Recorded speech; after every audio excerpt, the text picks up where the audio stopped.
মধুস কিচেনে সবাইকে স্বাগত। একঘেয়ে ডিমের ঝোল খেতে আর ভাল লাগছে না, চলুন নতুন কিছু বানিয়ে ফেলা যাক। প্রথমে কড়াইতে তেল গরম করে ওর মধ্যে তেজপাতা, গোটা গরম মশলা ও জিরা ফোড়ন দিয়ে দিয়েছিলাম। এরপর কুচো করে রাখা পেঁয়াজগুলোকে দিয়ে কিছুক্ষণ ভেজে নিয়েছিলাম। তার কিছুক্ষণ পর অ্যাড করে দিয়েছিলাম আদা রসুনের পেস্ট ও অন্য একটা মিক্সিং জারে কিছু টমেটো ও কাজু বাদামকে ভালো করে পেস্ট করে নিয়েছিলাম। পেঁয়াজটা যখন ব্রাউন টাইপের ভাজা হয়ে যাবে তখন ওই টমেটো আর কাজু বাদামের পেস্টটা দিয়েও ভালো করে কষিয়ে নিতে হবে। তারপর আমি ওর মধ্যে হলুদ গুঁড়ো, ধনে গুঁড়ো, জিরে গুঁড়ো, শুকনো লঙ্কা গুঁড়ো, স্বাদ অনুযায়ী নুন ও সামান্য একটু চিনি দিয়ে ভালো করে আবারও কষিয়ে নিয়েছি। এরপর অল্প একটু দইকে ভালো করে ফাটিয়ে ওর মধ্যে মিশিয়ে দিয়েছিলাম। এরপর ভালো করে ঢাকা দিয়ে দিয়ে কষিয়ে নিতে হবে এবং পরিমাণ মতন জল দিয়ে একটু গরম মশলার গুঁড়ো আর একটু কাসুরি মেথি ছড়িয়ে দিয়েছিলাম। গ্রেভিটা যখন ভালো করে ফুটে যাবে তারপরে একটা বাটির মধ্যে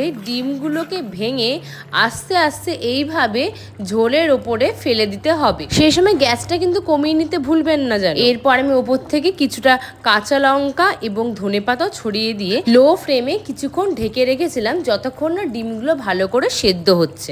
7-8 মিনিট লো ফ্লেমে রাখার পর তারপর নামিয়ে ফেলুন আপনাদের এগলা বাবদার। এটা কিন্তু আপনারা লাচ্ছা পরোটা, নান, রুটি সব কিছুর সঙ্গে খেতে পারবেন। আর দেরি কি, এবার বাড়িতে বানিয়ে ফেলুন। আর জানাতে ভুলবেন না কিন্তু আপনাদের এই রান্নাটা কেমন লেগেছে। ততদিন ভালো থাকবেন, সুস্থ থাকবেন, মজাদার রান্না করে খেতে থাকবেন। টাটা।